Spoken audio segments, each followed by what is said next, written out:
datang kembali di channel kami. Semoga kalian sehat-sehat ya. Mari kita bercerita. Malam itu, angin bertiup kencang, membawa aroma tanah basah yang bercampur dengan sesuatu yang lebih anyir. Di ujung desa, rumah tua itu berdiri dalam kesunyian, seolah-olah menunggu seseorang untuk membuka pintunya yang telah lapuk dimakan waktu. Wira mempercepat langkahnya. Ia tak ingin berada di luar rumah saat maghrib tiba. Tetapi sesuatu membuatnya berhenti di depan rumah kosong itu. Dari balik jendela yang pecah, ia melihat bayangan seseorang berdiri di dalam. Seorang perempuan. Rambut panjangnya menjuntai, wajahnya pucat, dan matanya kosong menatap ke arah Wira. Namun yang membuat darahnya membeku adalah perut perempuan itu. Masih membuncit, dengan luka menganga yang meneteskan darah ke lantai. Suara lirih terdengar di telinganya, seperti angin yang berbisik langsung ke dalam pikirannya. Anakku, kembalikan anakku. Seketika, udara di sekitarnya menjadi berat. Wira ingin berlari, tetapi tubuhnya terasa kaku. Sesuatu menahannya di tempat. Lalu, perempuan itu mulai melangkah ke arahnya. Sebelum kita mulai ceritanya, kami ingin tahu apa yang kamu pikirkan tentang cerita ini, dan apa yang terjadi di akhir cerita. Kamu penasaran? Jangan nonton sendiri malam-malam dan keraskan volumenya. Dan tulis komentarmu walaupun sekedar menulis asal kotamu di kolom komentar.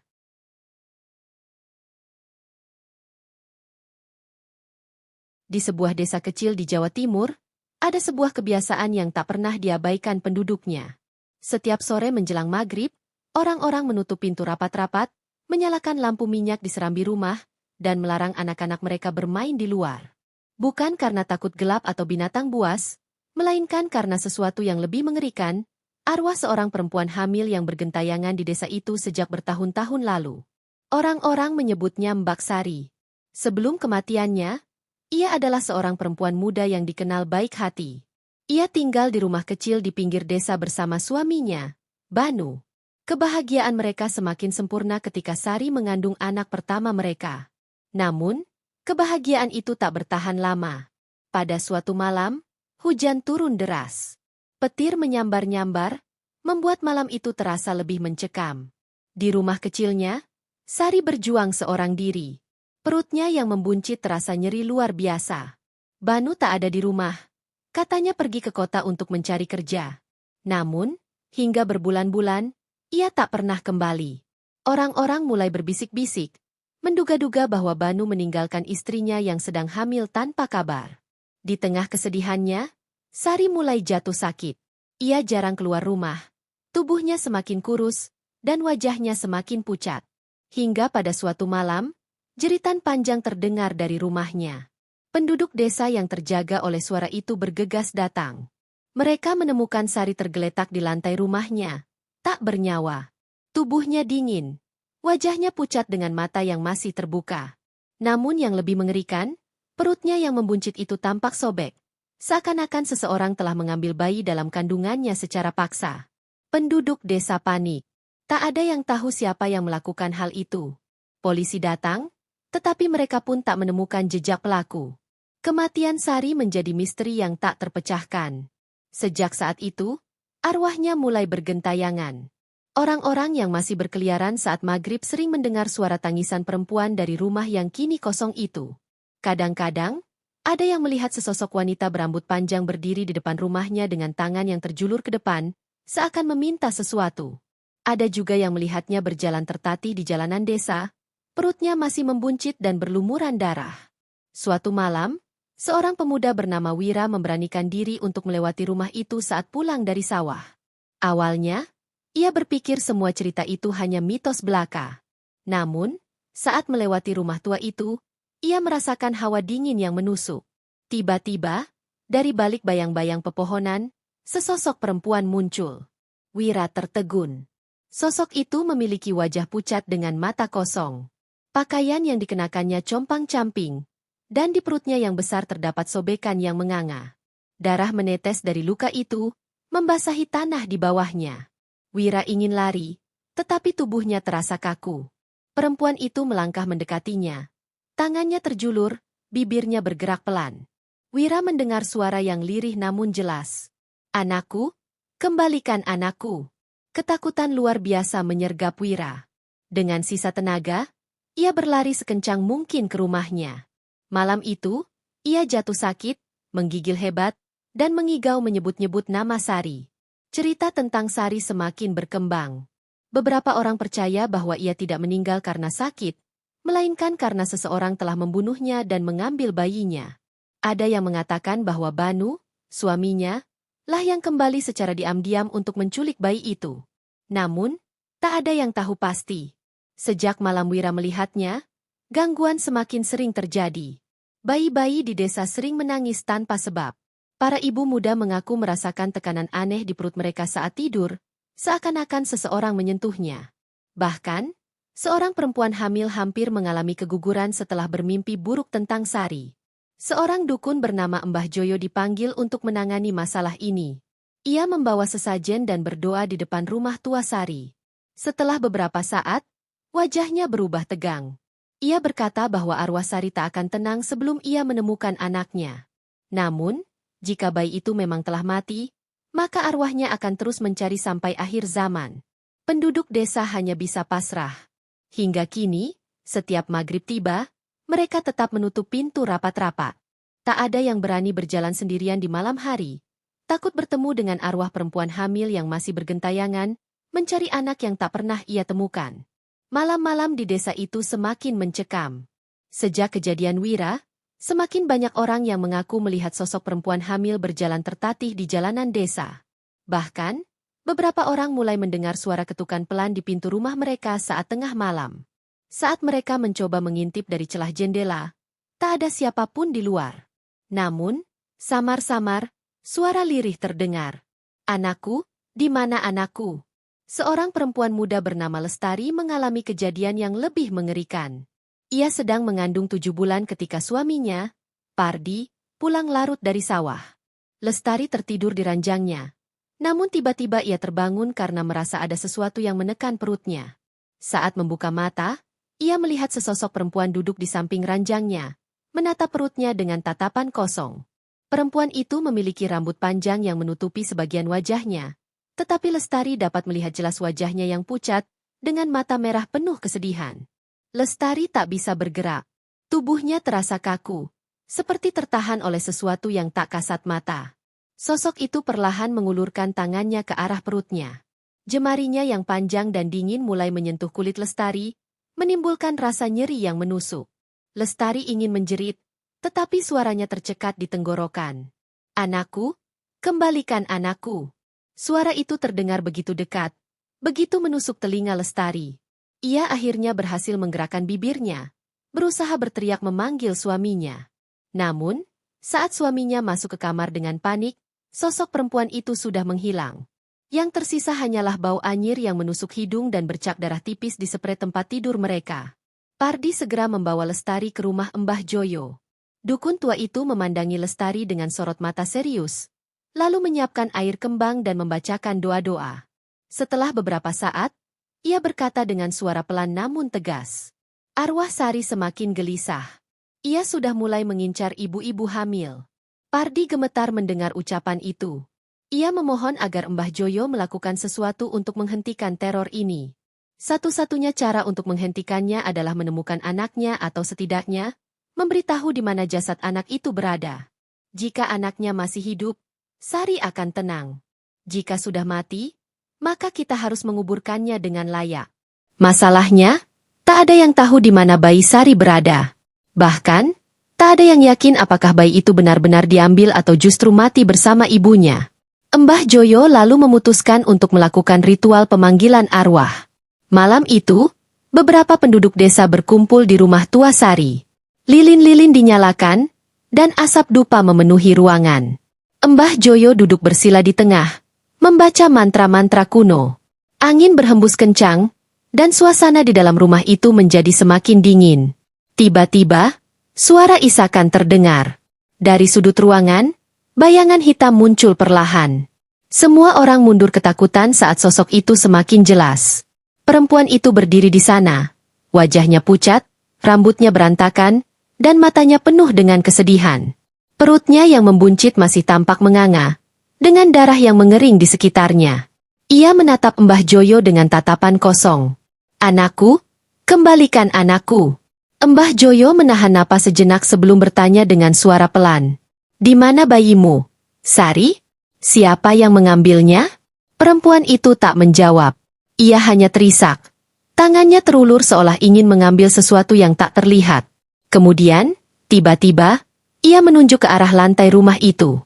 Semua orang saling berpandangan. Apa maksudnya? Mbah Joyo segera meminta beberapa orang untuk menggali lantai rumah itu. Dengan alat seadanya, mereka mulai mencungkil tanah keras di bawah lantai rumah. Butuh waktu cukup lama, tetapi akhirnya, sesuatu mulai terlihat. Sebuah buntalan kain putih yang telah berubah kecoklatan oleh tanah dan waktu. Dengan tangan gemetar, Mbah Joyo membuka kain itu. Semua orang tercekat. Di dalamnya, terbungkus jasad kecil yang telah lama membusuk. Teriakan histeris terdengar dari beberapa orang yang menyaksikan. Beberapa perempuan menutup mulutnya, ngeri melihat pemandangan itu. Mbah Joyo menoleh ke arah sosok Sari. Perempuan itu masih berdiri di sana, tetapi kini wajahnya berubah. Matanya yang kosong kini tampak sedikit lebih tenang, dan tubuhnya mulai memudar. Sebelum menghilang sepenuhnya, suara lirihnya terdengar sekali lagi. Terima kasih. Malam itu, jasad bayi tersebut dimakamkan dengan layak di pemakaman desa. Sejak saat itu, gangguan mulai berkurang. Sosok Sari tak pernah lagi terlihat berkeliaran di jalanan desa, tak ada lagi tangisan di malam hari, tak ada lagi ketukan di pintu rumah penduduk. Namun, setiap kali malam hujan turun, beberapa orang mengaku masih bisa mendengar suara isakan pelan di sekitar makam itu. Seolah-olah ada seorang ibu yang masih meratapi kepergian anaknya yang tak sempat ia peluk dalam hidupnya. Meskipun arwah Sari tidak lagi menampakkan diri, ada sesuatu yang masih mengganjal di hati penduduk desa. Mereka memang telah menemukan jasad bayi itu dan menguburkannya dengan layak, tetapi tidak ada yang tahu siapa yang telah membunuh Sari dan mengubur bayinya di dalam rumahnya sendiri. Mbah Joyo mengatakan bahwa jika pelaku tidak ditemukan dan dihukum, maka kejahatan itu akan tetap menjadi noda di desa mereka. Arwah Sari mungkin sudah pergi, tetapi kutukan bisa tetap ada. Dan benar saja, meskipun gangguan telah berkurang, desa itu tidak sepenuhnya terbebas dari kejadian aneh. Beberapa orang yang dulu sering membicarakan kematian Sari tiba-tiba jatuh sakit tanpa sebab. Wira, pemuda yang pertama kali melihat arwah Sari, mengalami demam tinggi selama berhari-hari dan terus mengigau menyebut nama Sari. Lestari, perempuan hamil yang sempat didatangi Sari, melahirkan lebih cepat dari waktunya, dan bayinya lahir dengan tanda lahir berbentuk tangan kecil di dadanya. Orang-orang mulai percaya bahwa meskipun Sari sudah pergi, sesuatu masih belum selesai. Mbah Joyo akhirnya memutuskan untuk melakukan ritual terakhir.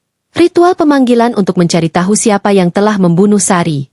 Ritual ini bukan sembarang ritual, karena berisiko memancing roh jahat jika dilakukan dengan tidak benar. Malam itu, beberapa orang penting desa berkumpul di rumah Mbah Joyo. Mereka menyalakan dupa, menyiapkan sesajen, dan duduk melingkar di dalam ruangan yang hanya diterangi cahaya lampu minyak. Mbah Joyo mulai membaca mantra, dan udara di dalam ruangan perlahan menjadi berat. Tiba-tiba, api di lampu minyak bergetar hebat, dan suara tangisan bayi terdengar dari sudut ruangan. Suara itu semakin keras, memenuhi setiap sudut rumah, hingga tiba-tiba berhenti. Lalu, sebuah suara lain muncul. Suara seorang perempuan. Suamiku, di mana suamiku? Semua orang terdiam. Tidak ada yang berani berbicara. Mbah Joyo menghela napas dalam-dalam, lalu bertanya dengan suara tenang. Sari, siapa yang telah membunuhmu? Ruangan itu terasa semakin dingin. Samar-samar, di sudut ruangan, bayangan hitam mulai muncul. Sosok perempuan berambut panjang itu kembali terlihat. Namun kini wajahnya tidak lagi penuh amarah. Ia tampak sedih. Matanya berkaca-kaca. Pelan-pelan, ia mengangkat tangannya dan menunjuk ke salah satu orang di ruangan itu. Pak Leman. Semua orang tersentak. Pak Leman adalah salah satu tetua desa. Seorang pria yang selalu dihormati karena kebijaksanaannya. Tapi kenapa Sari menunjuk ke arahnya? Pak Leman gemetar. Wajahnya pucat, dan keringat dingin mengalir di dahinya. Tiba-tiba, suara bayi menangis kembali terdengar, kali ini lebih keras, lebih menyayat hati. Pak Leman memegang kepalanya, tubuhnya bergetar, lalu ia berlutut di lantai. Aku tidak ingin membunuhnya. Aku hanya ingin bayinya. Pengakuannya membuat semua orang di ruangan itu membelalakan mata. Pak Leman bercerita dengan suara bergetar. Bertahun-tahun lalu, istrinya tidak bisa memiliki anak. Mereka telah mencoba segala cara, tetapi takdir berkata lain. Hingga akhirnya, ia mendengar tentang kehamilan Sari. Suatu malam, saat hujan deras, ia menyelinap ke rumah Sari dengan niat mengambil bayi itu. Ia mengira bisa membantu istrinya mendapatkan anak yang selalu mereka idamkan. Tetapi Sari terbangun, berusaha melawan, dan dalam kepanikan, Pak Leman tanpa sengaja membunuhnya. Ia mengeluarkan bayi itu dari perut Sari, tetapi bayi itu tidak bertahan lama. Panik dan takut ketahuan, ia menguburkan jasad bayi itu di dalam rumah Sari. Aku hanya ingin memberikan kebahagiaan untuk istriku. Mbah Joyo menghela napas panjang. Sari sudah menunjukkan kebenaran. Sekarang, keputusan ada di tangan kalian. Orang-orang di desa itu marah. Mereka tidak menyangka bahwa orang yang selama ini mereka hormati adalah pelaku kejahatan keji itu. Pak Leman akhirnya dihakimi dan diusir dari desa. Sejak saat itu, kejadian aneh benar-benar berhenti. Arwah Sari tidak pernah lagi terlihat. Tidak ada lagi tangisan bayi di malam hari, dan tidak ada lagi ketukan misterius di pintu rumah penduduk. Namun, setiap kali ada perempuan yang mengandung di desa itu, mereka selalu diberi peringatan untuk menjaga bayi mereka baik-baik. Karena meskipun Sari sudah pergi, kisahnya akan selalu menjadi pengingat bahwa ibu dan anak yang terpisah secara paksa akan selalu mencari jalan untuk kembali bertemu. Setelah pengakuan Pak Leman dan pengusirannya dari desa, suasana perlahan kembali normal. Penduduk tak lagi merasa dihantui oleh suara tangisan bayi atau ketukan misterius di tengah malam. Namun, Mbah Joyo merasa masih ada satu hal terakhir yang harus dilakukan agar arwah Sari benar-benar tenang. Ia mengumpulkan beberapa pemuda desa, termasuk Pardi dan Wira, untuk melakukan prosesi terakhir, mengantarkan arwah Sari dan bayinya dengan layak. Malam itu, mereka berkumpul di makam bayi Sari, membawa sesajen dan membakar dupa. Mbah Joyo duduk bersila di depan makam, membaca doa-doa khusus. Suara mantra yang ia lantunkan terdengar lembut, seolah-olah ia sedang berbicara langsung dengan arwah yang masih tersisa di tempat itu. Angin bertiup pelan, membawa hawa dingin yang menusuk. Lilin-lilin kecil yang mereka letakkan di sekitar makam bergetar, dan samar-samar, suara isakan terdengar di udara. Lalu, di antara bayangan pepohonan, sosok Sari muncul sekali lagi. Kali ini, ia tidak tampak menakutkan. Wajahnya masih pucat, tetapi tak ada lagi tatapan penuh amarah atau kesedihan mendalam. Ia berdiri di samping makam, memandang ke bawah dengan sorot mata yang lebih lembut. Mbah Joyo menutup matanya sejenak, lalu berbicara dengan suara tenang. Sari, bayimu telah kami kuburkan dengan layak, pelakumu telah menerima hukumannya kini. Saatnya kau pergi dengan tenang. Sosok Sari tidak bergerak, tetapi perlahan-lahan, ia menoleh ke arah Wira dan Pardi. Terima kasih. Suara itu terdengar lirih, seperti angin yang berbisik di antara dedaunan. Dan saat mereka melihat lebih dekat, sesuatu yang lain terjadi. Di samping Sari, muncul sosok kecil. Bayangan seorang bayi, dengan tubuh mungil dan mata yang kini menatap dunia dengan damai. Sari mengulurkan tangannya, meraih bayi itu dalam pelukan. Saat itu juga, seluruh tubuhnya mulai memudar. Perlahan-lahan, ia dan bayinya menghilang dalam sinar lembut, seolah-olah akhirnya mereka telah menemukan jalan pulang. Mbah Joyo membuka matanya, menatap ke langit yang kini tampak lebih jernih. Sudah selesai. Malam itu, seluruh desa seakan menarik napas lega. Untuk pertama kalinya setelah bertahun-tahun, mereka tidak lagi merasa diawasi oleh mata tak kasat mata. Esok paginya, Pardi dan Lestari, yang baru saja memiliki bayi, datang ke makam Sari untuk berdoa. Mereka meletakkan bunga di atas pusara bayi Sari dan berbisik pelan. Semoga kau tenang di sana. Dan sejak saat itu, nama Sari hanya tinggal sebagai cerita yang diwariskan dari generasi ke generasi. Sebuah kisah tentang seorang ibu yang kehilangan anaknya, tentang dosa yang akhirnya terungkap, dan tentang jiwa yang akhirnya bisa beristirahat dengan damai. Tak ada lagi tangisan di malam hari. Tak ada lagi ketukan di pintu. Hanya angin sepau-sepau yang berhembus lembut di antara pepohonan, membawa kisah yang akan selalu diingat, tetapi tidak lagi menghantui.